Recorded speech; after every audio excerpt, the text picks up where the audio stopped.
Ruy Blas, drame en 5 actes en vers de Victor Hugo. Acte premier, Don Salluste. Le salon de Danaé dans le palais du roi à Madrid.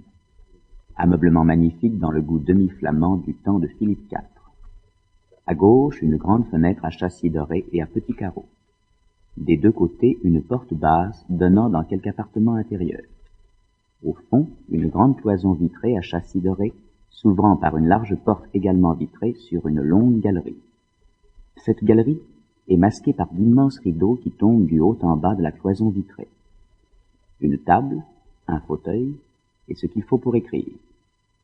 Don Salluste entre par la petite porte de gauche, suivi de Ruy Blas et de Goudiel, qui portent une cassette et divers paquets qu'on dirait disposés pour un voyage. Don Salluste est vêtu de velours noir, costume de cour du temps de Charles II. La cloison d'or au cou. Par-dessus l'habillement noir, un riche manteau de velours clair, brodé d'or et doublé de satin noir. Épée à grande coquille, chapeau à plumes blanches. Goudiel est en noir, épée au côté. Ruy Blas est en livrée. Autre chose et juste au corps brun, surtout galonné, rouge et or. Tête nue et sans épée. Ruy Blas, fermez la porte. Ouvrez cette fenêtre.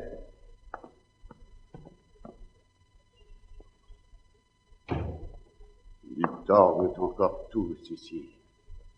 Le jour va naître. Ah, c'est un coup de foudre, oui.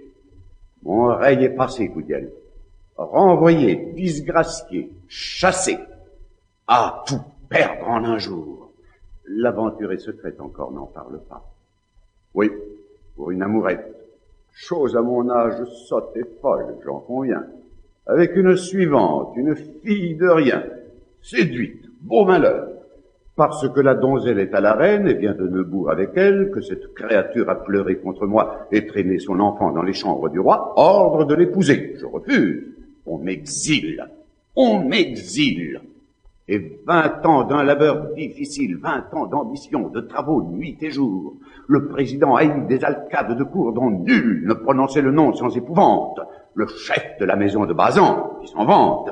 Mon crédit, mon pouvoir, tout ce que je rêvais, tout ce que je faisais, et tout ce que j'avais, charge, emploi, honneur, tout en un instant s'écroule au milieu des éclats de rire de la foule. Nul ne le sait encore, monseigneur. Mais demain, on le saura. Nous serons en chemin. Je ne veux pas tomber, non, je veux disparaître. Tu m'agrafes toujours comme on agrafe un prêtre, tu serres mon pourpoint et j'étouffe, mon cher. Oh, mais je vais construire, et sans en avoir l'air, une sape profonde, obscure et souterraine. Chasser. D'où vient le coup, monseigneur? De la reine. Oh, je me vengerai, Goudiel, tu m'entends? Toi, dont je suis l'élève et qui depuis 20 ans m'as aidé, m'as servi dans les choses passées, tu sais bien jusqu'où vont dans l'ombre mes pensées, comme un bon architecte au coup d'œil exercé connaît la profondeur du puits qu'il a creusé. Je pars. Je vais aller à Finlas, en Castille, dans mes états. Et là, songez. Pour une fille. Toi, règle le départ, car nous sommes pressés. Moi, je vais dire un mot au drôle que tu sais, à tout hasard. Peut-il me servir? Je l'ignore. Ici, jusqu'à ce soir, je suis le maître encore. Je me vengerai, va. Comment? Je ne sais pas. Mais je veux que ce soit effrayant. De ce pas, va faire nos apprêts, et hâte-toi. Silence! Tu pars avec moi. Va. Ruy Blas. Votre Excellence. Comme je ne dois plus coucher dans le palais, il faut laisser les clés et clore les volets. Monseigneur, il suffit. Écoutez, je vous prie.